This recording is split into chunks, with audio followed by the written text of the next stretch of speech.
ingkang siji esa tunggal. Paman mongko sapa sapane wong kang kana ana ya wong iku mau yarju ngarep-arep mengharap ngarep-arep liko arabihi pertemuan kelawan Allah pangerane ketemuan kali pangerane fal yakmal amalan sholihan mongko wong iku mau supaya ngamal amalan ingkang soleh. Fal yakmal amalan sholihan wong iku mau supaya ngamal ngamalan ingkang sae ingkang soleh.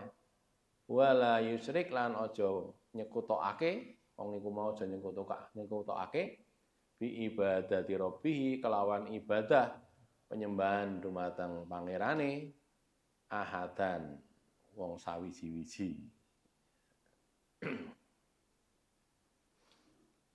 Jadi di ayat ini Allah itu nyuruh supaya kita mengesahkan Allah. Allah memerintahkan Nabi Rasul sallallahu alaihi wasallam untuk menyatakan kepada orang-orang musyrik yang mendustakan risalah, mendustakan kerasulan bahwa beliau adalah manusia. Nabi ini menungso, dudu malaikat, dudu kewan, dudu malaikat, menungso. Gitu loh ya. Kok perlu disebutkan kenapa sih? Karena ngeten.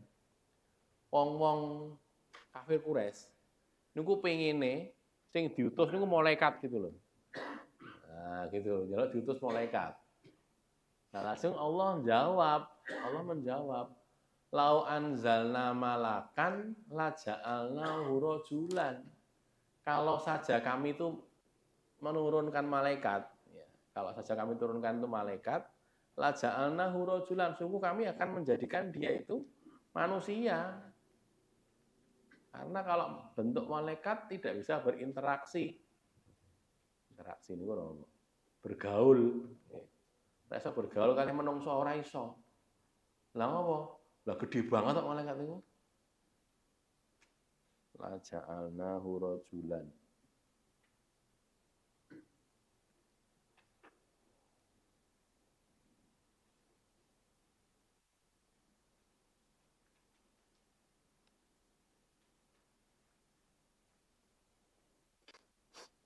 Ini nggih. Surat Al-An'am ayat 9. Mulai ini mungkin ayat 8 nih berarti ini. Dari ayat 8 kita lihat coba. Nah ini. Waqalu dan mereka berkata, orang-orang kafir, Quraisy itu berkata. Surat Al-An'am itu kan surat Makiyah ya. Makiyah sebelum Nabi hijrah, artinya ini yang berkata orang-orang kafir Quraisy.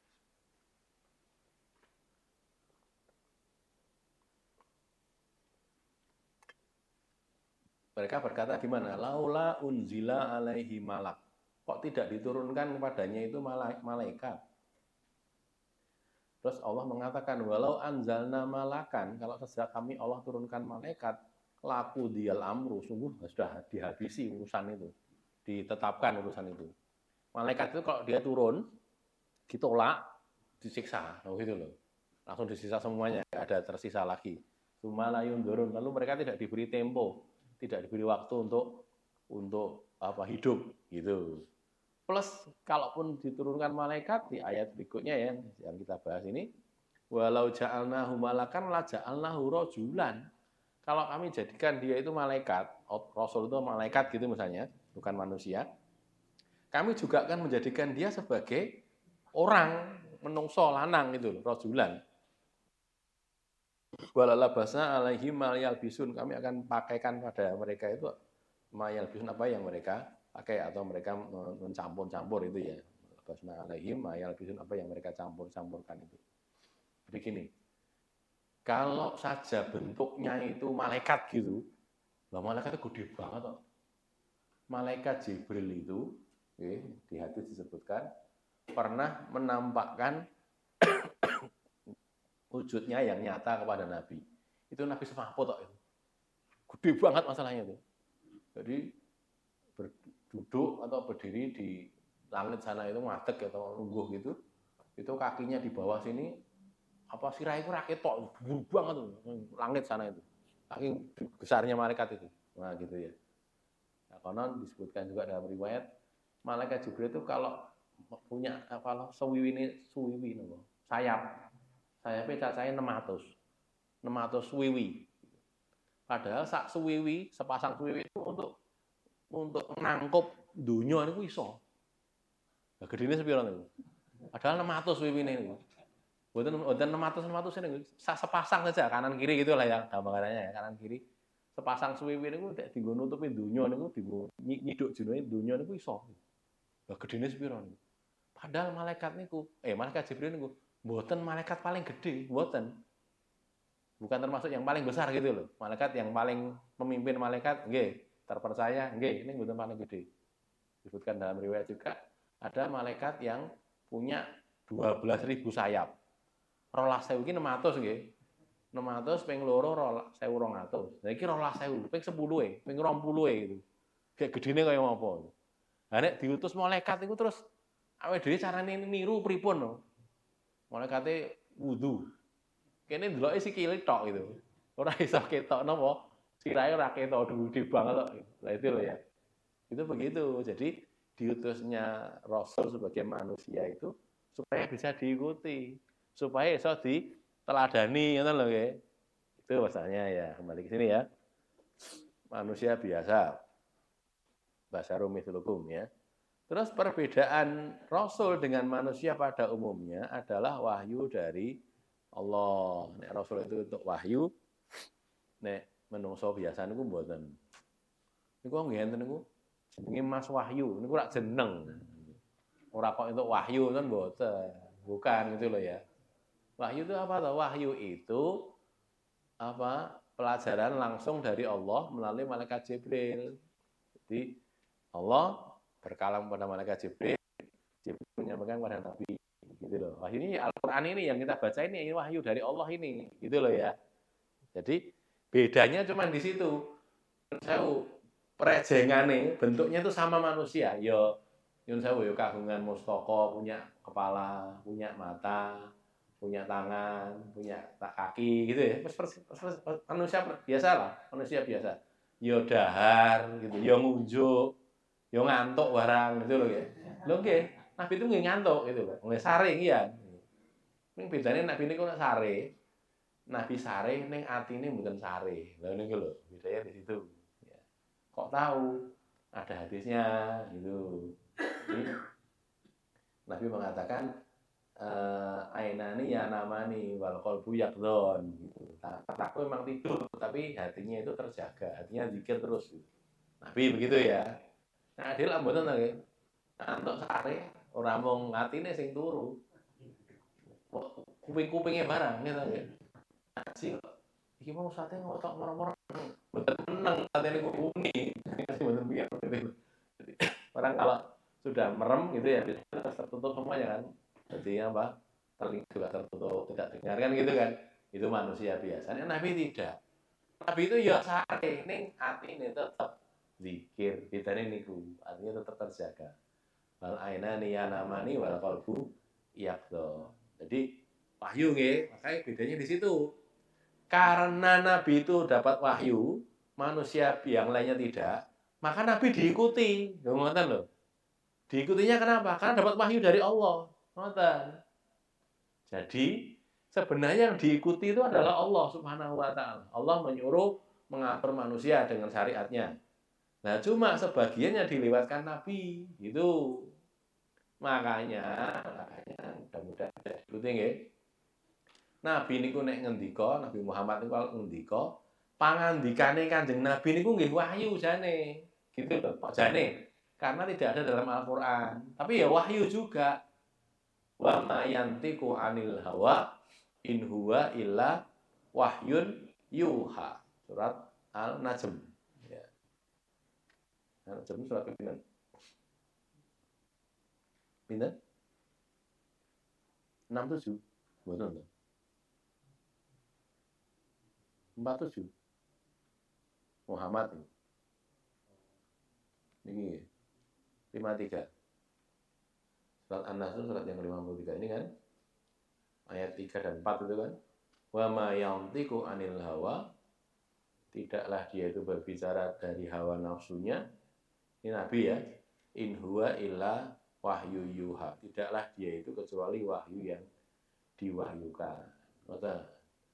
Makanya awake dhewe nek maca hadis, pangandikane Kanjeng Nabi niku nggih wahyu, gitu loh ya. Beda dengan omongan orang pada umumnya, beda. Itu dari Allah itu, wahyu itu, gitu loh. Diikutinya karena itu. Yang menungso saja itu mungkin bisa dia nyusun kata-kata yang bagus ngoten nggih saged mungkin. Tapi berbeda bobotnya dengan wahyu dari Allah, beda. Gitu. Misalnya nggih, napa contohnya? Laisal ghina an kasratil arad walakinnal ghina nafas, itu hadis. Bukanlah yang dikatakan kaya itu orang yang punya harta banyak hartanya. Kasratil arad, punya banyak bondone akeh. Tapi walakinnal ghina, kan tetapi yang dikatakan kaya adalah ghina nafas. Kaya jiwanya, kaya psikisnya, hatinya itu kaya, jiwanya kaya. Itu Nabi sing ngendika itu. Saya cuma mengucapkan sabda Nabi saja, mengulang itu ya, artinya sabda Nabi disampaikan. Itu begitu. Beda dengan omongan manusia. Manusia nggak beda yang ngono nggih. Mungkin iso, ning beda. Bukan sabda Nabi, bukan wahyu dari Allah. Gitu ya. Sekali lagi, Nabi diikuti kenapa? Karena Nabi itu dituntun oleh wahyu. Nabi juga mengucapkan wahyu, yang beliau kerjakan itu juga wahyu dari Allah. Nabi ngajari carane wudu, nggih. Carane wudu ki piye? Hadis wudu niku enten. Hadisnya Utsman bin Affan itu ya, yang diriwayatkan oleh Aban itu. Lahumron yang satunya lagi. Satunya riwayatnya satu lagi Ibnu Abbas kalau salah ya. Wudu, gimana caranya wudu Nabi? Itu wahyu itu. Jadi napa? Membasuh tangan, kemudian berkumur dan istinsar. Memasukkan air ke hidung, mengeluarkan dari hidung. Sekali pengambilan itu sekaligus dinggo kemu, sekaligus dinggo istinsar gitu. Nanti ngambil lagi untuk yang kedua, ngambil lagi yang ketiga gitu kan. Aku ora koyo ngono, aku karepku ngene iki lho, ora karepe dhewe iki ibadah iki. Niru Nabi lho, ngoten lho nggih. Ibadah itu tiru Nabi, ora karep-karepe dhewe. Nabi piye? Ayo ditiru. Sak persis-persisnya gitu. Sebenar-benarnya kayak Nabi. Gitu loh ya. Itu yang harusnya kita kerjakan. Nanti kalau sholat juga gitu. Sholatnya Nabi ini kayak ngopo itu. Itu dilakoni, ngoten nggih. Ora sak karep-karepe dhewe. Lah wong masalah ngangkat tangan mawon nggih. Sahabatnya membiarkan ngangkat tangannya Nabi itu. Ada yang riwayatnya segini ini, setinggi napa? Telinga. Jadi jempolnya ini menyentuh cuping telinga sini, segini ini ada. Terus yang di bawahnya sejajar dengan pundak, mengkibahi sejajar pundak ini ada. Terus yang di bawah lagi sedada, itu juga ada. Yang ada 3 niku. Ojo karep-karep dhewe aku semuanya lho ya ora kena no. Ora kena, ndak boleh, itu bid'ah gitu tuh. Ibadah ndak pakai dalil ndak boleh gitu loh ya. Oh, dhuwur kena kesel, ukur semene tok. Ya ora oleh ya gitu. Ndak boleh. Ora payu salat itu, gitu loh ya. Ndak sah salatnya itu. Ya, ngikuti tadi kamu mau setinggi apa? Setinggi sini ada dalilnya ini. Setinggi sini angkat tangan, Allahu Akbar boleh gitu. Atau segini, Allahu Akbar. Pundak gini atau sedada, Allahu Akbar boleh gitu loh ya. Itu begitu. Terus ngangkat tangannya ya begini. Ora kok gini gitu. Itu gen karo latihan apa? Tinju lho, ora arep salat ora tinju kowe iki gitu loh ya. Ada aturannya itu, gitu loh ya. Enggak boleh. Gitu loh ya. Sekali lagi, ini Nabi itu diikuti. Maka mudah-mudahan tidak ngantuk ya. Nek ngantuk ya, pindah tempat dulu. Maka sunnah Nabi, yang namanya sunnah itu adalah perbuatan, kelakuan, jalan hidup itu sunnah ya. Itu bedakan antara sunnah Nabi dengan hukum yang namanya hukum sunnah. Beda. Enten sholat wajib, enten sholat sunnah gitu nggih. Sholat maghrib niku kan wajib. Jenengan sakderenge maghrib sholat sunnah apa? Qobliyah, bar maghrib ba'diyah. Itu sunnah itu. Tetapi yang namanya sunnah Nabi itu adalah perbuatan Nabi, kelakuan Nabi, gaya jalan hidup Nabi, itu mungkin ada yang wajib, ada yang sunnah hukumnya. Saya ulangi lagi nggih. Bedakan antara sunnah Nabi dengan sunnah dalam hukum fikih itu beda, gitu loh. Nek sunnah Nabi itu perjalanan hidup, perbuatan Nabi itu jenenge sunnah Nabi gitu. Tapi kalau sunnah dalam hukum fikih itu yang dinamakan mandub atau nadab atau mandub atau apalagi namanya mustahab dalam hukum fikih itu yang kalau dikerjakan untuk ganjaran, nggih, terus nggih, nek ditinggal ora dosa. Nah, itu tuh ya. Nek wajib, nek dilakoni untuk ganjaran, nek ditinggal dosa. Nek sunnah, nek dikerjakan untuk ganjaran, nek ditinggal ora dosa. Niku sunnah dalam artian fikih. Tapi kalau sunnah Nabi, tinggal sunnah Nabinya apa dulu, ngoten lho nggih. Apa dulu? Nek cara Nabi, misalnya Nabi dahar nganggo tangan tengen. Niku kan sunnah Nabi. Ning awake dhewe maam tangan tengen niku wajib hukume, ora kena nganggo tangan kiwa, ora kena, dosa gitu loh. Kok dosa? Tapi ngelingke, jangan makan pakai tangan kiri. Karena ya makan pakai tangan kiri itu setan. Nek kowe maam nganggo tangan kiwa, kowe kaya setan. Ben kaya setan lho ya wis kowe dadi bolone setan yen ngono gitu. Ndak boleh, wong tiru-tiru setan. Ndak boleh, haram hukumnya gitu loh. Jadi perlu diingat nggih, jangan kemudian kowe lak gur sunnah. Loh, iki sunnah Nabi bukan sunnah yang hukumnya sunnah, bukan gitu loh. Nah niki Nabi sholat. Cara sholat Nabi itu sunnah Nabi juga toh ya. Caranya Nabi sholat itu. Tapi kita niru gitu tuh wajib hukumnya. Bukan kok sunnah. Ngono ditiru kena orang ngono ya kena orang ngono. Kudu ditiru. Loh gitu loh ya. Karena Nabi ngerti kok solu kama ra'aitumuni usolli. Kamu sholat seperti kamu melihat aku sholat. Gitu. Lah Nabi ini masih itu. Biar caranya delok. Sinau hadis. Gitu. Maka ketika kita belajar hadis tuh seolah-olah kita melihat Nabi. Kaya dene itu loh nggih. Karena ada keterangan Nabi begini diterangkan oleh ulama juga. Kita jadi tahu oh caranya sholat itu seperti ini, dilakoni. Sujud misalnya ini sekedar contoh saja. Sujud itu Nabi meletakkan 7 anggota sujud di alas sujud, nomor karpet, nomor lantai, nomor tanah ya. 7 anggota ini nomor 1 jabhah, orang paling dahi. Dahi itu Nabi menyebut dahi sambil menyentuh hidung sini. Jadi dahi sampai hidung ini 1. Berbatok tekan irung ini siji, hitung siji. Terus telapak tangan kanan kiri itu 2 to nggih. Telapak tangan. Napa? Epek-epek tangan karo kiwa loro. Terus dengkul napa jenenge? Tutut kanan kiri. 2. Ini tadi kan 1, 2, 3. Terus tutut kanan kiri 4, 5. Terus ujung kaki, bukan ujung jari loh ya, ujung kaki, ujung telapak kaki. Jadi drijine niku ditekuk ngono lho. Mancat. Mboten ngeten. Niki nek cara sikil nggih, niki sikil ngoten. Mboten ngeten, tapi gini lho, ditekuk ngeten. Ditekuk dipancatke menghadap ke arah kiblat. Niru ngoten niku hukume wajib. Lho kula ngaten niki, begitu wajib. Bukan sunnah, bukan. Itu sunnah Nabi, tapi hukumnya meniru gitu tuh hukumnya wajib.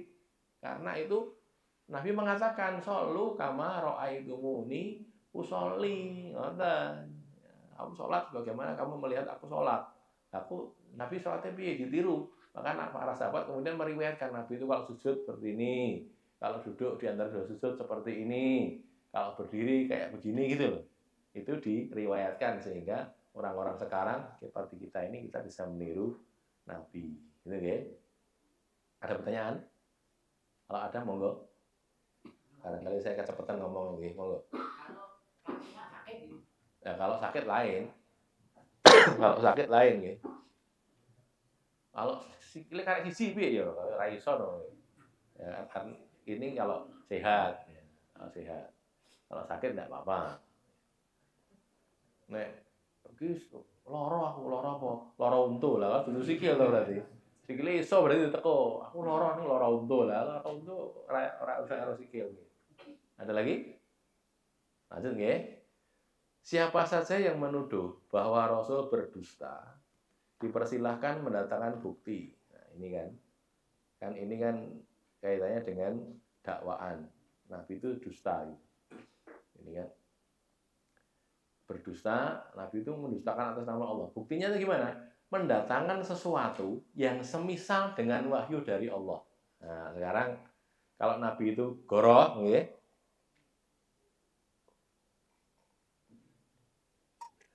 mereka kan mengatakan Quran itu gayanya Muhammad kuwi. Padahal mereka tahu Muhammad itu tidak bisa baca, reso nulis reso, maca reso, tapi ya nekat nuduh. Pokoknya itu gayanya Muhammad. Baik, kata Allah, wa in kuntum fi raibim mimma nazzalna ala abdina fa'tu bi suratin min mithli. Kamu meragukan apa yang Allah bawa, yang dibawa oleh Muhammad ini. Fa'tu bi suratin min mithli. Buatlah satu surat yang semisal Quran, semisal satu surat dari Al-Quran. Bukan cuma itu, wada'u syuhada'akum, surat Al-Baqarah nggih. Wada'u syuhada'akum min dunillah. Kamu ajak sekutu-sekutu kalian selain Allah. Wah, jangan kabeh wong sak donya jangan. Pinter-pinternya orang ahli-ahli bahasa itu kamu kumpulkan semuanya, rapat bareng-bareng gawe sing kaya Quran sak surat wae, sak surat. Ora sah Al-Baqarah kedawan. Surat sing paling cendek wae lah. Apa kamu pilih kuwi? Inna atau inna? Yo gawe surat sing kaya inna atau inna kuwi. Yang kandungannya seperti itu, artinya isinya bobotnya seperti itu. Bukan cuma bahasa Arab tok nggih. Bahasa Arab tok bisa, tapi bobotnya enggak ada bobotnya itu. Bobotnya seperti itu. Bisa enggak? Tidak bisa. Fa illam taf'alu wa lan taf'alu fattaqun naral lati wa quduhan nasu wal hijarah. Uiddat lil kafirin. Itu di surat Al-Baqarah awal-awal ya. Nanti dicek lagi. Kita sudah belajar tuh ya. Itu kalau kalian tidak bisa melakukan dan kalian tidak akan bisa. Loh, tantang oleh Allah. Kalian tidak bisa melakukan dan tidak akan pernah bisa. Orang bakal iso. Salah satunya kenapa? Karena Al-Quran itu pangandikane Gusti Allah. Kalamullah. Gitu. Ada hadis ya. Hadisnya tapi tidak sampai ada tingkat sahih apa hasan atau dhaif. Allah itu berkalam dalam hadis qudsi ini ya, hadis qudsi yang dari Nabi. Fadlu kalami ala sairil kalam kafadli ala sairil makhluk atau ala sairil khalaik. Keutamaan kalamku, keunggulannya kalam Allah, pangendikane Gusti Allah dibandingkan omongan-omongan sanese, dibandingkan dengan perkataan-perkataan lainnya itu, sebagaimana keunggulannya Allah, keutamaan Allah dibandingkan makhluknya. Lho ngoten niku. Jadi iki kan cuma pangandikane Allah. Iya ning sing ngendika ki lho Allah gitu. Pangandikane Gusti Allah kalamullah sehingga berbeda dengan kalam manusia, omongan manusia beda gitu. Makanya tadi kalau ora percaya gawenan wis. Nah, saiki kan nuduh to ya. Kamu nuduh bahwa ini bikinan Muhammad. Baik. Kamu buat yang seperti itu. Muhammad bukan orang yang paling pintar dalam masalah membuat-buat gitu lah ya. Bahkan dia tidak bisa baca, tidak bisa nulis. Saiki wong sing ora iso maca, ora iso nulis iso gawe kaya ngono. Kowe sing iso maca, sing iso nulis gawe kaya ngono. Aja mung kowe, jakan kabeh wis. Gitu lah ditantang begitu. Ora iso. Artinya apa? Itu bukti, gitu loh ya. Bukti bahwa Muhammad itu tidak bikin-bikin, tidak ngarep-ngarep dhewe, mboten, gitu. Jadi ditantang seperti itu dan mereka tidak akan pernah bisa berbuat seperti itu. Jadi nanti juga kita barangkali mulang, barangkali berdakwah itu dilok ke iki Quran kok gek gaweanmu dhewe. Apa kowe gawe gitu. Aku tak gawe ya gawe ya wis. Aku tak ngejak lah ngejakan kabeh wis. Kabeh wis sak donya jakan kabeh ora bakal iso. Allah sudah mengatakan walan taf'alu. Lan itu lil abad, selama-lamanya, tidak pernah bisa. Tidak akan pernah bisa. Bahasa Arabnya bisa, bikin tulisan bahasa Arab bisa, tapi isinya beda atau gitu ya, tidak setara dengan Al-Qur'an. Berikutnya nomor 4. Rasul tidak mengetahui hal yang gaib kecuali diberitahukan oleh Allah. Ini juga penting ya. Rasul itu bukan napa istilahnya ngerti sadurunge winarah. Apa kuwi wong? Jare Pak Dalang kuwi. Mengerti sebelum terjadi. Bukan. Rasul itu tidak tahu apa yang akan terjadi. Lah kok iso nerang nih supaya nek kiamat ini? Ya itu karena dari Allah, dari wahyu dari Allah. Nabi cuma membacakan saja gitu loh. Al-Qari'ah, mal Qari'ah wa ma adraka mal Qari'ah yauma yakunun nasu kal farosil mabthus wa takunul jibalu kal ihnil manfus. Nanti hari kiamat itu Al-Qari'ah itu menungso kayak aneh-aneh. Aneh-aneh niku kalau kita esok-esok nomor sore-sore ini kali enten apa sinar matahari temlorot gitu terus masuk ke rumah kita terus masuk misalnya dari jendela gitu kan kelihatan di sini tuh kayak eneng nopo nih cilik-cilik nih kalau gitu yang sinar selorotnya itu namanya aneh-aneh manusia kayak gitu tuh ben kalau farosil mabthus wa takunul jibal kala ihnil manfus gunung itu kayak ihen tuh bulu yang manfus yang ditiup gunung anggotnya kayak ngono kayak wulu disebul gitu saking dahsyatnya hari kiamat. Loh kan gitu kan. Loh kok ngerti Muhammad? Lah itu wahyu kok dari Allah kok. Gitu loh ya. Dari Allah. Rasul cuma membacakan saja. Nanti bakal ada begini, bakal ada begini, bakal ada begini. Makanya, nggih, sing sare ngusik nggih. Makanya kalau kita paham Quran itu kita jadi tahu kejadian yang dulu pernah terjadi, kejadian masa lalu, masa lampau, kejadian yang sekarang ini ada, dan kejadian yang akan datang. Kita tahu mergane apa? Mergane mudeng Quran gitu loh. Karena Quran memberitahukan semuanya. Nabi-nabi zaman biyen diberitahukan ceritanya. Banyak ya. Kejadian-kejadian zaman dulu diberitahukan semuanya. Terus yang sekarang ini ada. Sekarang itu artinya maksudnya yang di zaman Nabi ya. Zaman Nabi terjadi itu diberitahukan juga. Yang sekarang bagi kita sudah lampau. Kejadian di masa turunnya Al-Quran itu ya. Terus yang akan datang kematian, nanti ada hari ba'as, hari kebangkitan, manusia bakal dibangkit nih, kok kubure gitu kan, berangkat keluar dari kuburnya masing-masing. Idza syamsu kuwirat wa idzan nujumu kadarat wa idzal jibalu suyirat wa idzal bukan yang itu. Idza sama'un fatarat wa idzal kawakibun tasarat wa idzal biharu fujirat wa idzal kuburu bu'thirat. Ketika kubur itu dibongkar, kemudian isinya keluar, mayitnya itu keluar jadi bukan mayit lagi, manusia lagi, urip gitu loh, mempertanggungjawabkan perbuatannya masing-masing. Itu kita jadi tahu.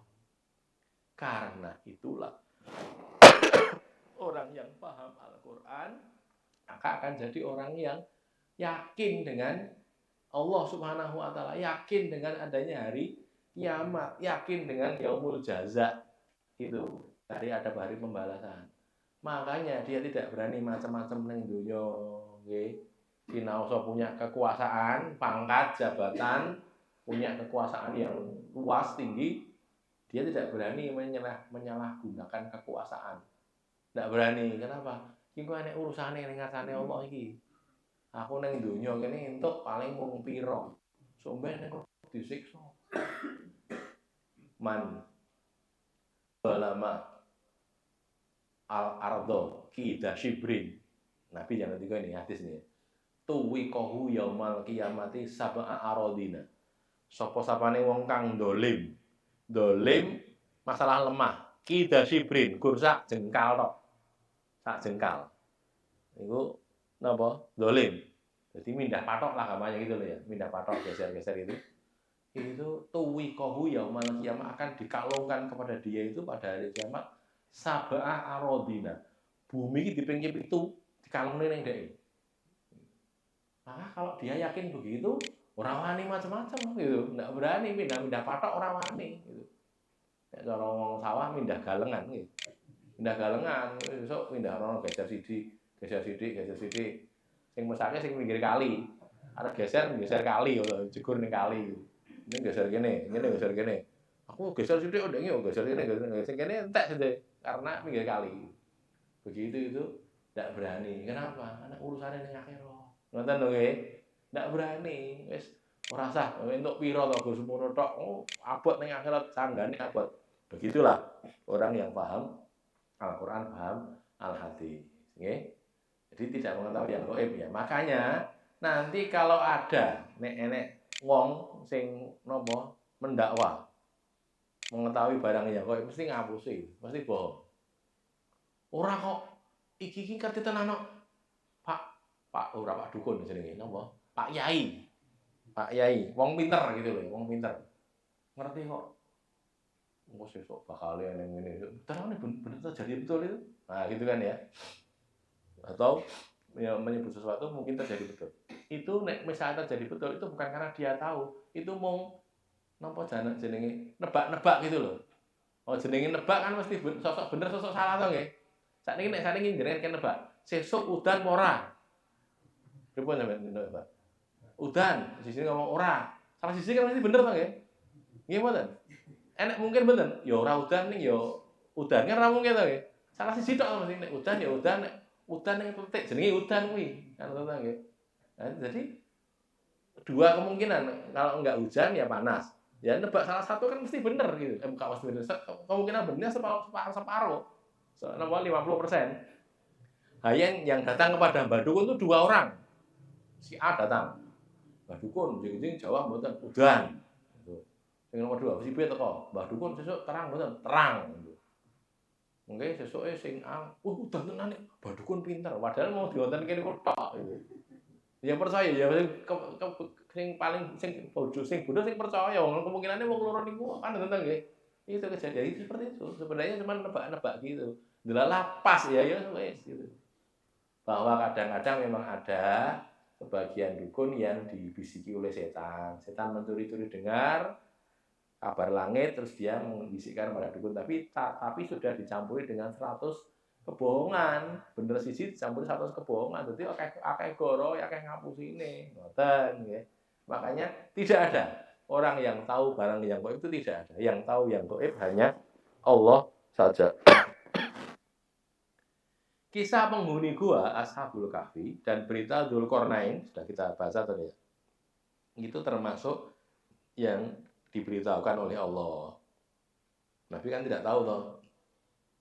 Oh ini Dzulqarnain ini sapa toh? Ya, Nabi tidak tahu. Diberitahu oleh Allah melalui surat Al-Kahfi ini turun.